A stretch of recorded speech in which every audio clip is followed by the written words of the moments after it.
Stay hungry, stay foolish.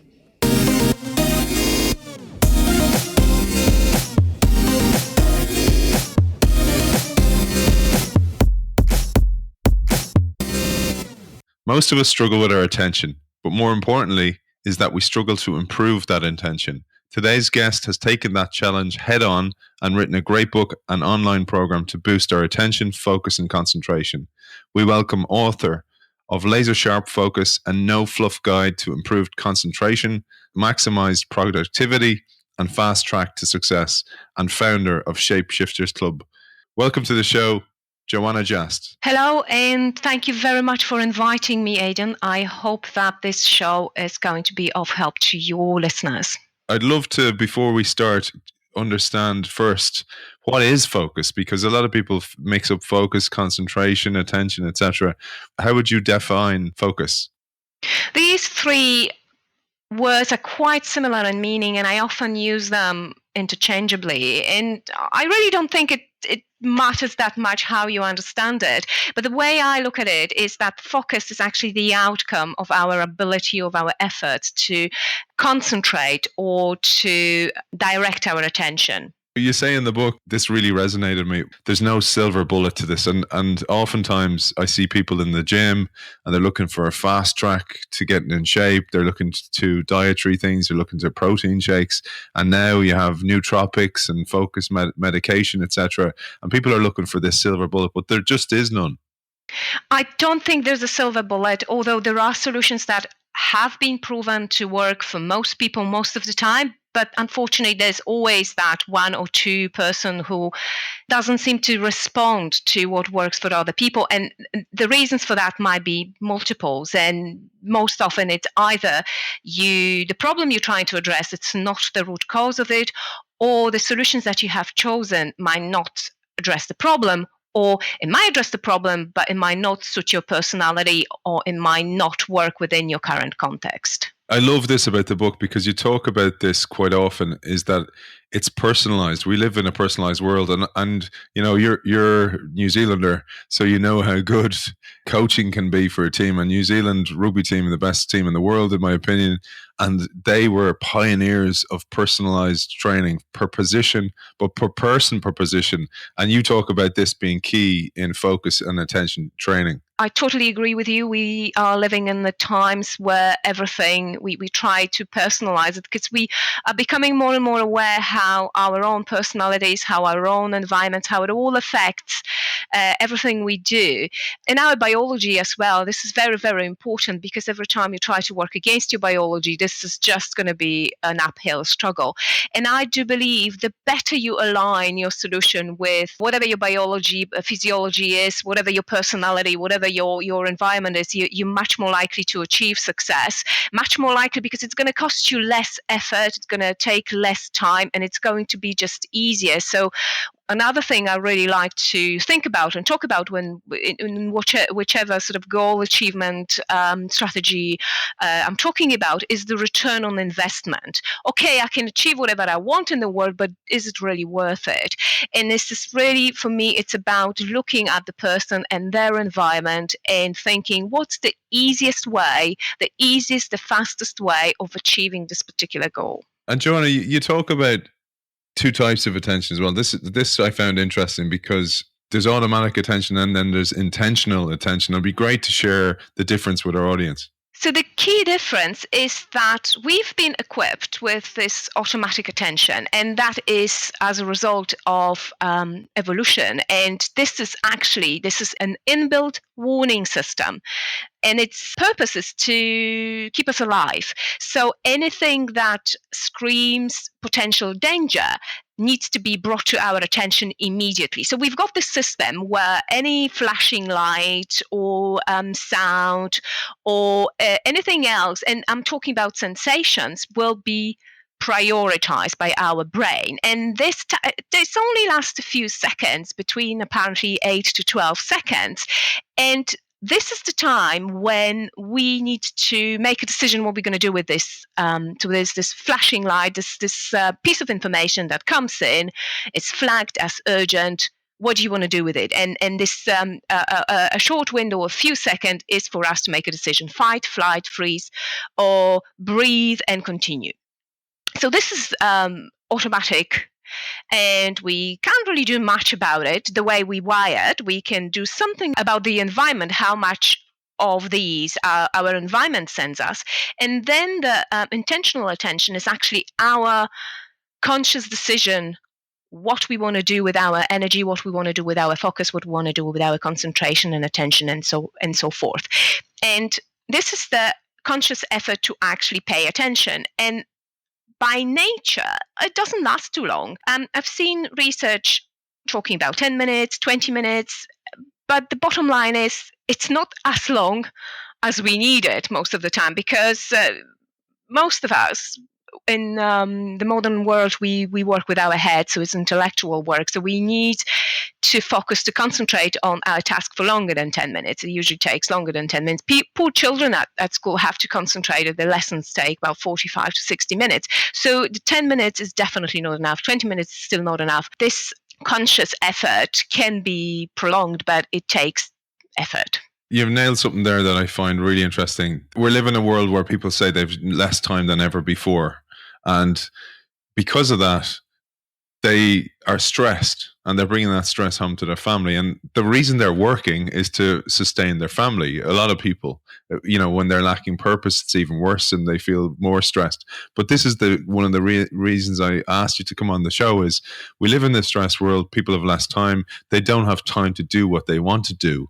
But imagine if they had more focus and more attention, and they would get their work done at a much faster pace, and then actually free up time to do more of what they'd like to do. Yes, that's basically the premise behind my book, that being able to do things faster. And it's not just the fact that you do it faster because you focus, because you do it in a focused way, you're less likely to make mistakes. And if you're less likely to make mistakes, obviously you don't have to go back and fix them. So this time and effort saving exercise is actually, it works in two ways. So one of the things you talk about, Joanna, is diagnosing the problem before you fix it. So understanding the landscape of your inattention or your distraction, and understanding that helps you then to fix it, and it helps you to come up with a plan. It'd be great to talk a little bit about that. So this actually comes from my medical background, where if you have to treat an illness, you have to really understand what the nature of the problem is, and the diagnostic process is very, very important. And this is what I've brought to the work with people on improving their focus. I really encourage people to invest time and effort into diagnosing the problem, the root cause of your focus problems, and particularly for those who have tried different strategies and failed. And if they feel this is something that's been going on for years, this is even more important, because very often we would just focus on what's on the surface and will be just a manifestation, will be just a symptom. And if you address the symptom, you might be able to get rid of it for a period of time, but it will reemerge either in the same form or in a different form. So it's really important to diagnose the problem, the root cause, and actually target the root cause. And when you're talking about targeting the root cause, you talk about focus danger zones. I love this, but you call them focus danger zones. You talk about environment, body, and mind. It'd be great to talk a little bit about that. This is a way in which I try to make it a little bit easier and easier to understand, but also easier to target. If you think about yourself as an environment, so you've got this internal and external environment, and your internal environment will be your body and your mind, and you've got external environment, which is your physical environment, which is also your social environment. I mean, people who are around you. And if you think about focus in all those 3 or 4 aspects, then you can automatically see, okay, so in my external physical environment, it will be the way my office is set up, whether or not there are people who come and go and talk all the time. It might be also my internal environment. It'll be my body. I am uncomfortable sitting at this desk, or I am too tired, or I'm chronically sleep deprived, and this is what affects my ability to focus. Or it might be my emotional state. I am really upset. I'm stressed. I am a little bit too happy to focus on my work. So if you think about of those three zones, three focus danger zones, and you sort of start dismantling the problem, this is easier then to see. It will help you to see what the underlying cause of your focus problem is. For example, and this happens very often, people would say, okay, I get distracted very often. What do you get distracted by? By noise. Okay, where's that noise coming from most often? And the person would say, okay, from outside. You mean like you've got a window open? Yeah, I've got a window. But why do you have your window open? Because, and this is when it starts sort of, you start unfolding the problem and getting to the bottom. For example, because it's too hot in the office. Can't you just put your air conditioning on? No, because I've got this co-worker who is very sensitive to cold. And you start unpicking and you start getting to the bottom of the problem. And once you've got the root cause of it, you can just sit and think, okay, so this is the root cause. How am I going to address it? And this is the next stage of your journey when you actually think, okay, what do you think might work? What is because some of the solutions will be like, oh, perfect, yeah, that's going to work, but I can't really do it because if I did it, this would upset my coworker. So there are things that are possible but not appropriate, and there are things that are possible and appropriate, but it would just cost you too much to implement because you would have to, for example, if you're an introvert, you'd rather not talk to people too much, or if you all these little things that might make implementation of that chosen solution a little bit too costly. This is where your system comes in, and you talk about creating a distraction log, and this made total sense. And again, this none of this is criticism of people of us, because we're not taught these things, and it's one of the reasons I wanted to bring your work forward and show people this, because it makes total sense when you read it. But you give a system of how people can first identify, and one of the key steps to that is this distraction log. Yes, this is my scientific approach to everything. Okay, let's try to measure. And this is part of the diagnostic process. So you log your focus slip-ups for a number of days, and I recommend what I call a one work cycle. So if you work from Monday to Friday, try to do it over those, at least those from Monday to Friday. If you work from Monday till Sunday, some people do, then include the weekend as well, if it's just the weekend. So this way, try to capture as much relevant data as you can. And relevant, so it's got to be relevant. So capturing your focus problems on weekend, if you work Monday to Friday, it's just not as valuable as doing it over the weekend. But also capture enough data to make the next steps actually worthwhile. And this is where some of my weaknesses, I have used a lot of my weaknesses in setting up the system. So one of my weaknesses, which I actually have turned into a strength, is the fact that I am lazy. Okay, and I've already talked about the concept of return on investment. Okay, I can do anything in the work and achieve anything in the work. Not maybe not anything, but a lot of things. But is it really worth my effort? And this is what I often, when I talk to people about it, when we work on solutions, I say, okay, so what would be the easiest way to address it? So once you've got the logs, what you want to do is you want to address a problem that's actually a big problem. So you look for patterns. I recommend that people look for patterns. You don't want to spend time and energy on trying to fix something that only happens once in a blue moon.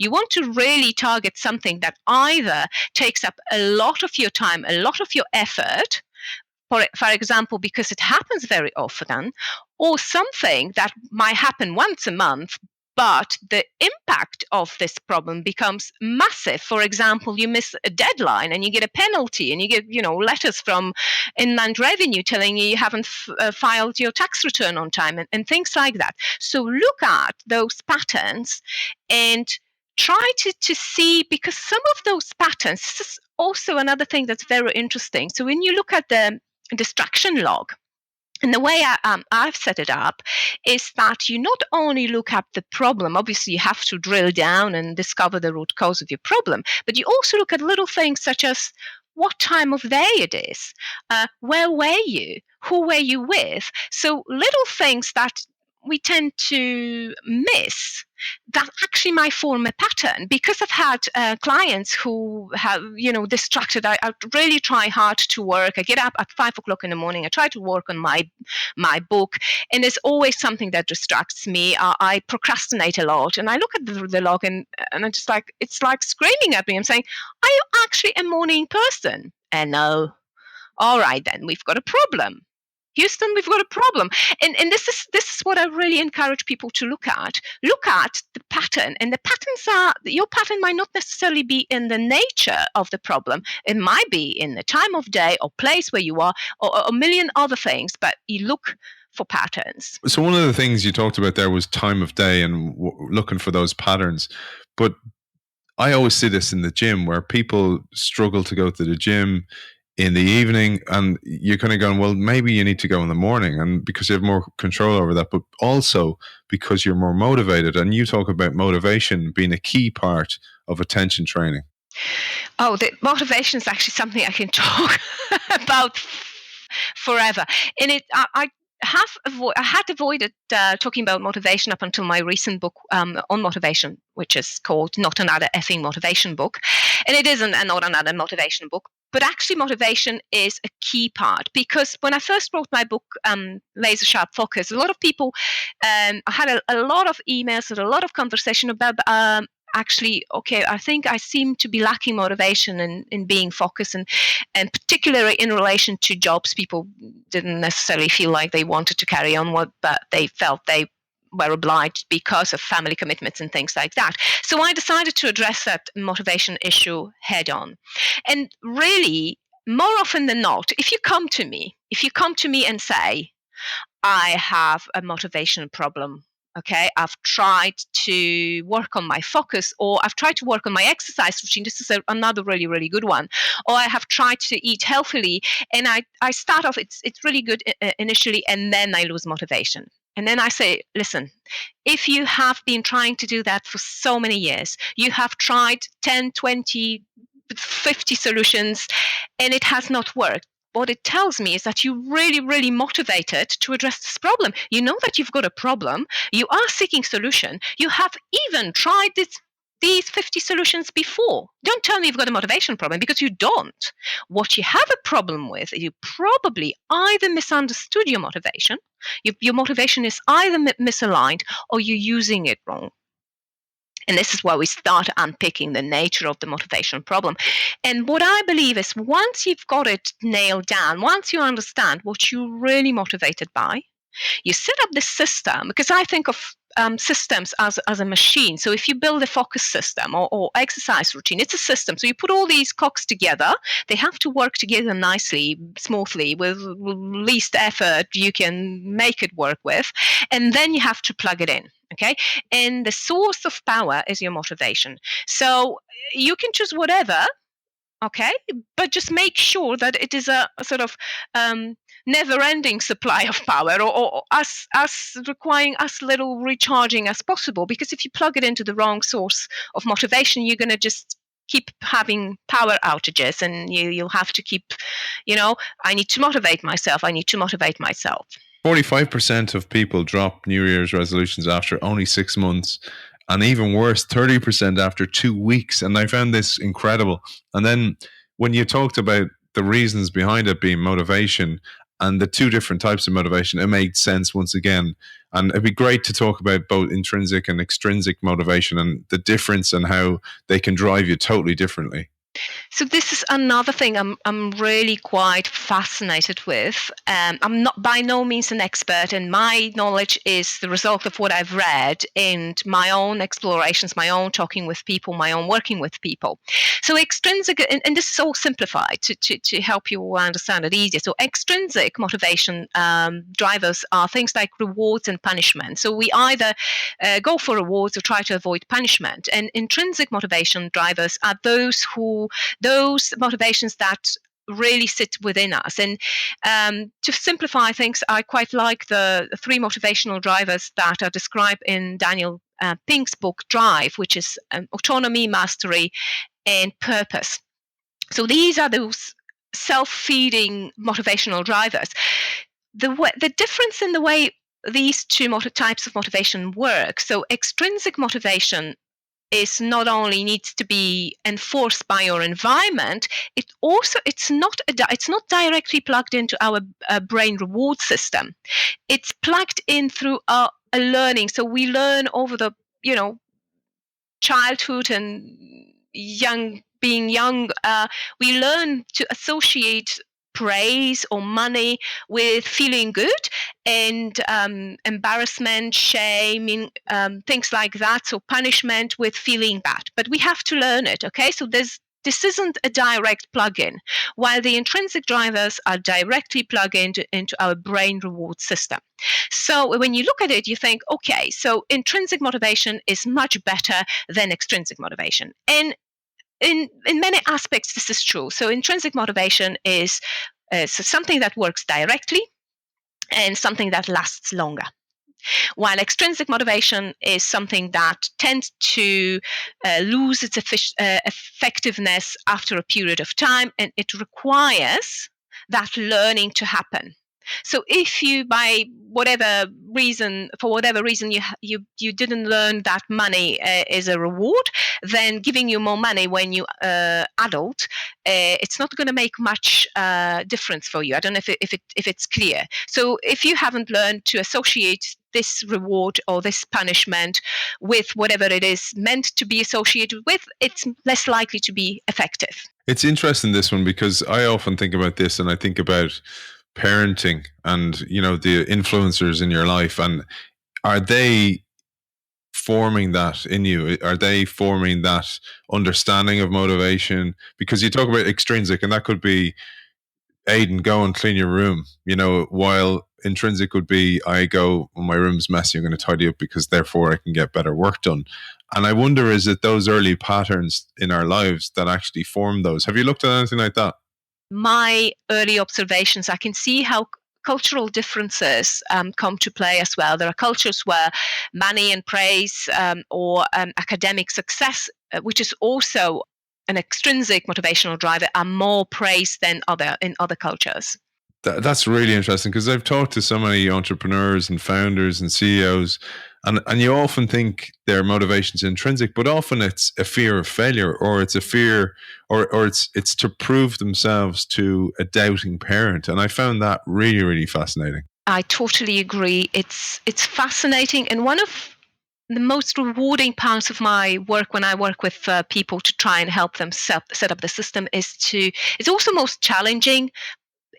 Probably not so much for me, for them, it's to admit what they really are driven by, what feeds the soul, and then coming to a point where, okay, so this is what it is, we're not judging it, but we're just going to use it. You want to use it as the source of power for your system, and this is where real magic happens, because if you plug it into something that really feeds your soul, that's the reward that you're going to get. You're going to feel fulfilled, no matter how. Okay, so many of us do things to please a parent, and the parent might be even deceased. It doesn't matter. They live in our head. And if this is something that matters to you, no matter how much I try to tell you it shouldn't matter, well, it still matters, okay? Unless you go into therapy and work the problem through. So it's really about being non-judgmental, about being honest with yourself and non-judgmental, and making a decision that's conscious to either use it or not, with the consequences. That's really interesting, because you talked about the voices in your head. So the parent lives on in your head. And you talk also about self-talk and how we can actually talk ourselves into or out of things, and how negative self-talk is usually the dominant one. So it is for many people. I find it actually, this is something I find quite difficult to talk about, because it's been ages since I had a problem with this, and I find it difficult because it's so personal, and it also is quite difficult for people to talk about. Why are you having these thoughts about yourself? I look at you and you're a brilliant person. Why are you having these thoughts? So having this sort of conversations with someone, I find it quite challenging, because they find it quite challenging. And I think this is something that I often tell people, okay, so there are two approaches to it. So if your problem, if the root cause of your problem seems to be in your head, negative thoughts where usually they thoughts we are inherited from our parents. So there's this critical parent that keeps living on in your head. Okay, so you can do two things. You can go and address the problem, the root cause, and it usually is therapeutic work. Or, so that's a strategy, so you address the problem, or we can look at using some smart tactics to help you get over it.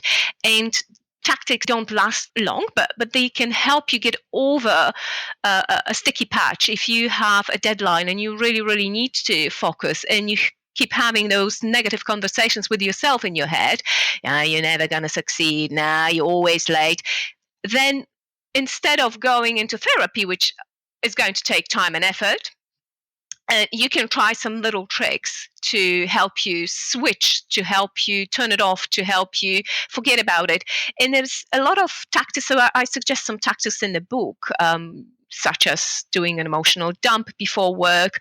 I have also done a lot of work with distractions and grounding, where you bring yourself back to here and now and bring yourself back to what you need to do, in shutting down those voices in your head for, I don't know, however long it lasts. I don't know, 3 minutes, 5 minutes, 10 minutes. And even if you have to do it, if you have to repeat it every 10 minutes, then at least you're getting some work done, rather than, not doing anything and just being in this negative state of mind.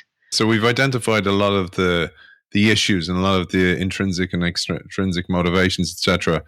It'd be great to move on to some of the solutions. And one of the things you talk about again in your systematic approach is setting up a focus environment. Yes. So one of the things I have been battling a lot with is the fact that, and I've talked about it earlier, that there are solutions to focus that are well known to be super effective. And one of them is meditation. Meditation is great. It's really an excellent way of improving your focus, of improving your mental health, improving your physical health. It's brilliant. And if it works, it's brilliant. But what if it doesn't? So there's a lot of people who actually, for whatever reason, meditation, they don't find it helpful, or the results that they get out of it does not justify the effort they have to put in. I'd always say, if you're having focus problems, there's a number of things you can do. And the easiest thing you can do, and again, this is my laziness coming to play here, and the easiest thing you can do is to tweak your external, your physical environment. Okay, just your office, the way you've got it set up, the way you approach your work, and all these little things external that you can move around to create an environment that will make you do what you want to do. Some of those tips, Joanna. So, for example, you talk about the workspace, minimizing noise, and they all make sense. Like, it's, for example, if I'm trying to go on a diet, I don't have biscuits within arm's reach. I might put them in the attic, for example, make it difficult to reach them. It'd be great to get a few of those tips off you. Let me just go back to what I said at the beginning. So you need to understand the nature of your problem, okay? If you get distracted by noise, look at, obviously, if you are unable to address the underlying cause for whatever reason, look at tactics that can help you reduce noise. And this is, again, something I've already talked about. It's that immediate attention. So anything that flashes, anything that makes a sudden noise will distract you, because that's the way you're wired, okay? So look at all these notifications, all these flashing lights, and turn it off. So one of the first things, if I happen to work on a new computer, one of the first things I do is I just turn off all the email notifications on Outlook, because they usually are Windows computers, and just turn the turn the sound off, turn the notification off, and once that's done, I can sit down and look around. So one of those things you can do, you look at the number of notifications that are around you, just turn them off if you can. For example, for people who work in shared offices, there's a lot of things there's a lot of factors, distractions there.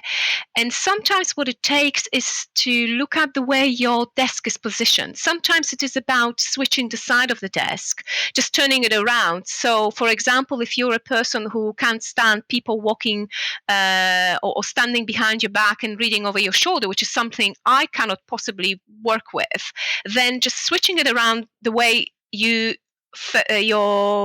you've got a wall behind your back, then immediately the amount of anxiety, the amount of this alertness, awareness of people being behind your back just lowers. And this way, your environment makes it easier for you to focus. So little things like that, the way your desk is standing, whether you've got good lighting. I worked in a place once where I had the window. I had a window behind my back, and from about 11 till 2 p.m., from 11 a.m. till 2 p.m., I had sun shining directly onto my computer screen and causing glare, and that was awful. So I really played with the way it was all set up on my desk. I couldn't do much because the room was very small, but whatever I could do, I did, so that to reduce that glare on my screen.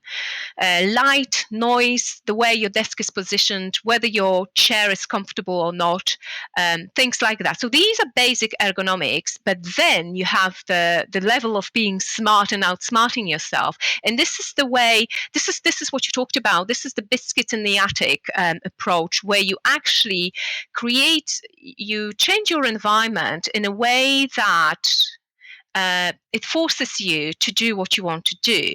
It makes it easier for you to focus than it is to do whatever else you would rather do, or makes it harder to do whatever, getting distracted or procrastinating than to makes work easier than the other thing. And this is the smart approach of behavioral economics. This is where if you're lazy, if you have short attention span, if you have all these things you normally consider as being your weaknesses, when you can actually turn them into strengths and into something that will help you focus or exercise or eat healthier in a much easier way. That one about just using your common sense, like it's stuff like you mentioned cleaning up your desktop, like so not having loads of items on your desktop because you're seeing them all the time and they're distracting you. Maybe they're triggering that amygdala brain, that ancient brain, and they're actually getting you stressed and the cortisol levels are rising and therefore it affects your focus. But also I thought it was really, really interesting that you talked about notifications and technology, but there's lots of systems, there's lots of access blocking software that we can use, and I hadn't heard of some of them, and they are fantastic. Yes, I don't use any of them. So this is the declaration of conflict of interest. I don't use any of them. Worse, I actually allow myself to get distracted. And this is, again, really it boils down to what works for you and the nature of your problem, what works for your personality, what works in your current system. Because, and this is another thing you mentioned, so things that provoke anxiety. So I've got all these things, if I can, I've got them hidden. I'm going through quite a stressful period at the moment. And I know there are days when no matter how much breathing exercises I do, how much, I try to, this is just anxiety, let's just focus on something else. It's very, very hard. And I have developed a system where I allow myself to get distracted. If I get too stuck in that anxiety mode and I cannot turn it off, I allow myself to get distracted in order to cause that switch when I can turn it off and then jump into the focused mode. But there really is, again, this is something that's built on years of experience and me knowing myself very well, where I also know that I will not get distracted for longer than a few seconds because I don't allow myself to get distracted for longer, because the system I've got set up that does not allow me to get distracted for too long. And if you know yourself very well, if you know very well what has worked for you and what has not worked for you, you can build it with all these little tweaks, and then you can even use strategies that seem to be counterproductive or counterintuitive, and you actually they work for you. So as I said at the beginning, if there is a lot, you said that there's a lot of internet access blocking software. If that works for you, great. Just remember that distractions, if we get distracted by the internet or things that happen on the internet, they're usually just a symptom. So if you turn the internet off, there'll be something else that'll be distracting you. And very often, again, this is my own experience, this is my experience of working with other people, this short attention span, this novelty seeking. It's actually very often at the bottom of it is the problem with instant gratification and delayed gratification.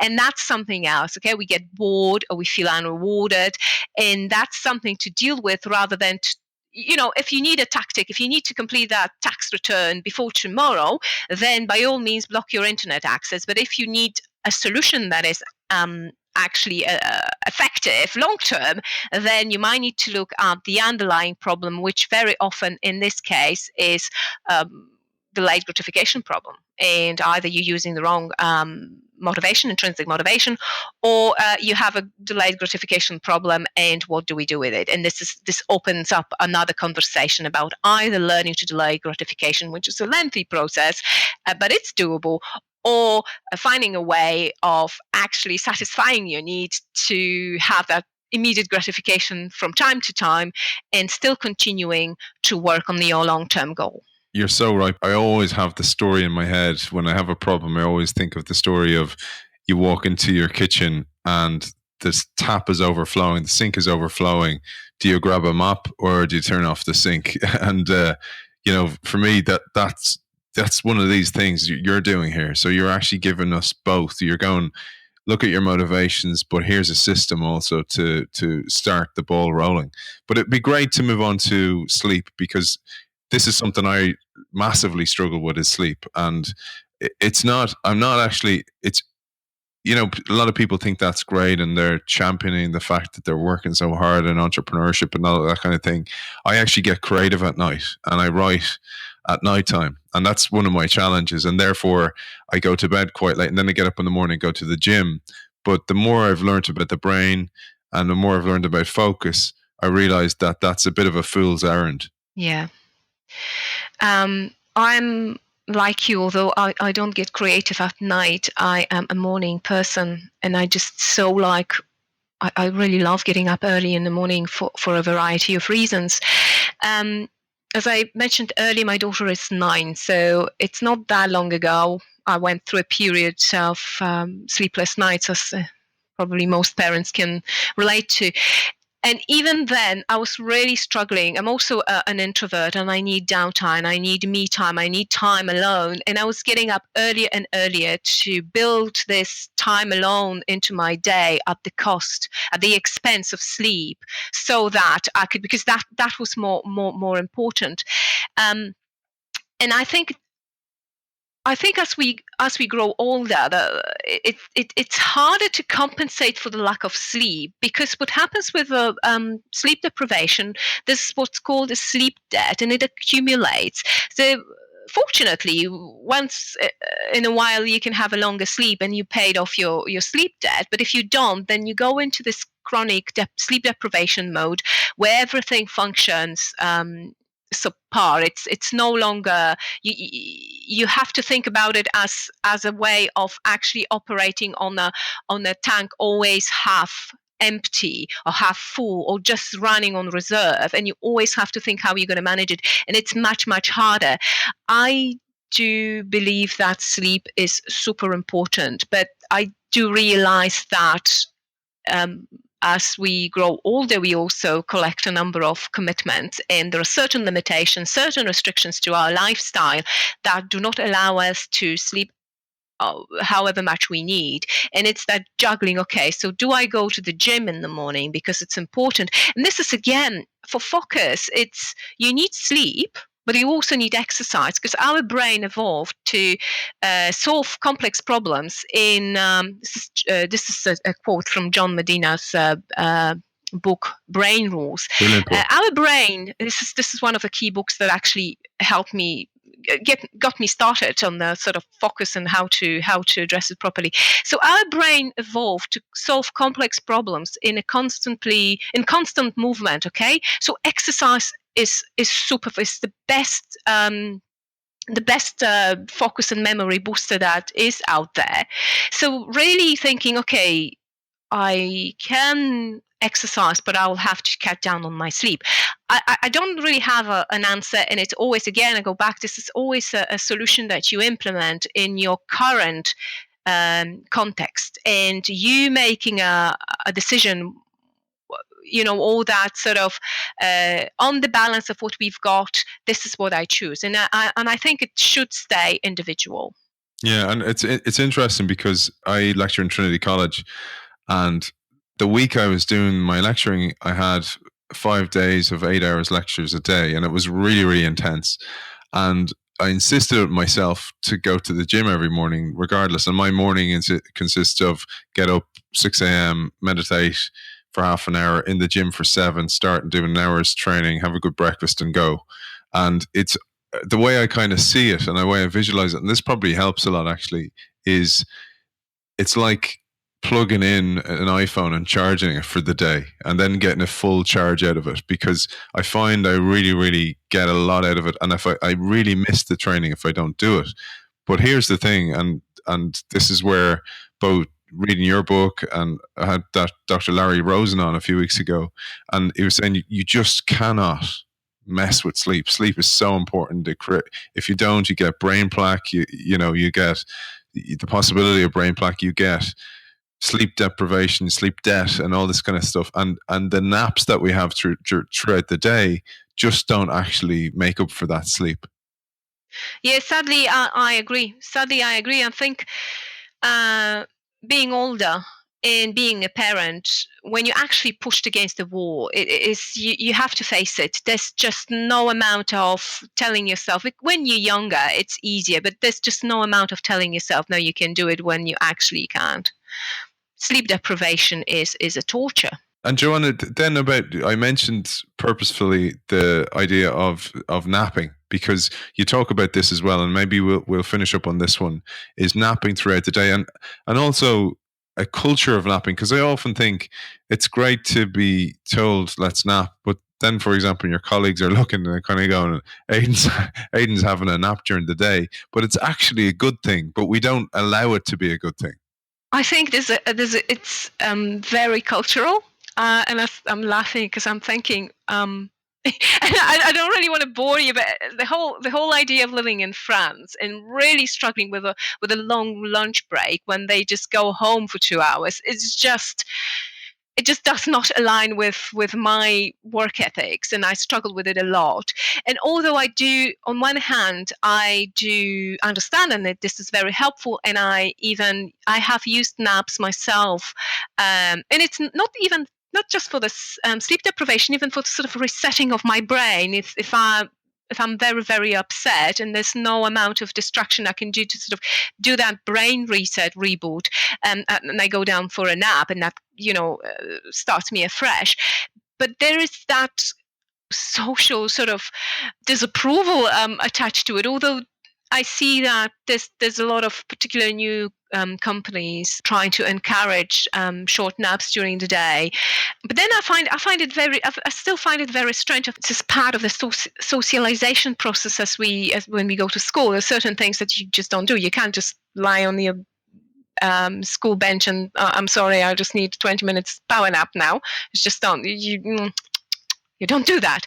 And I think that it is hugely cultural, and there is that cultural, if I may use that word, stigma attached to it. Like, what you're doing? What? You're sleeping at work? How on earth can you do it?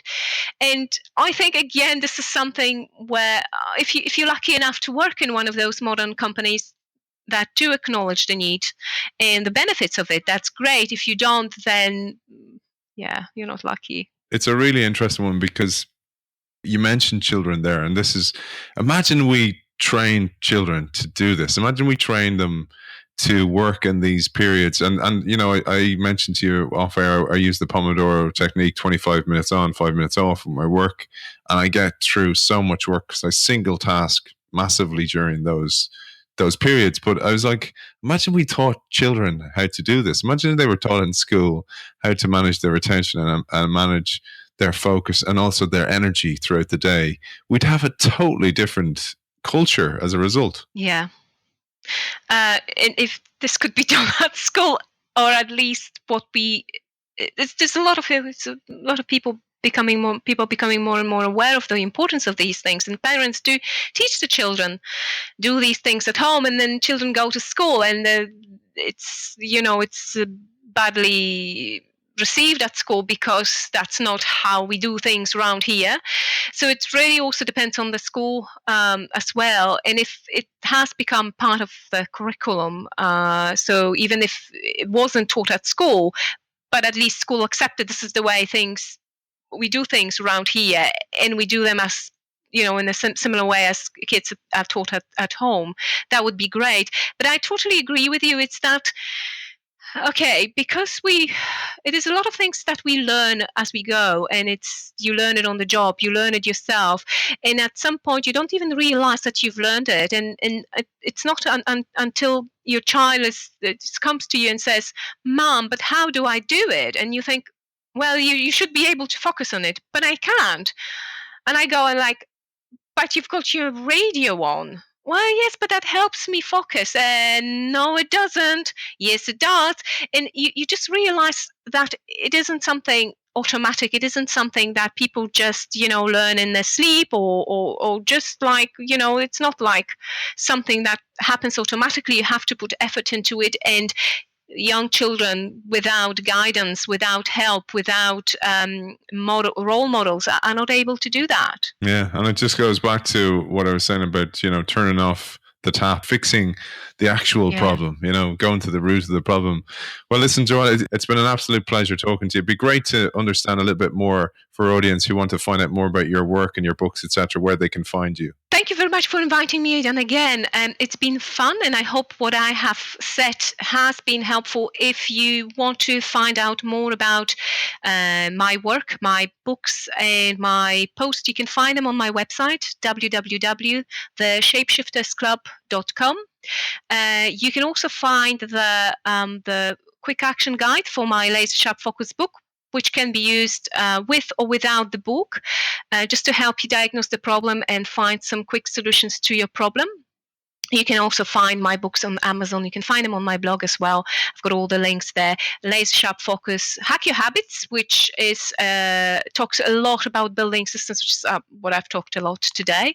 And the last book I have talked about it a little bit is the Not Another Effing Motivation book. I don't swear in the book, okay? I don't swear in the book, but I do challenge some of the common, this isn't a book. You can't find, there's no single, or maybe one, but used in a sarcastic way. Motivation, there's only one motivational quote there used in a sarcastic way. So it is not a classic motivation book. Well, you're on the right show for unconventional thinking, and I was laughing when you were saying it. That's not the way things are done around here. The greatest motivation and innovation killing words in the world.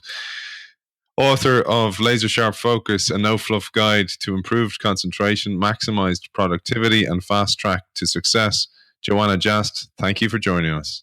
Thank you very much for inviting me, Aidan.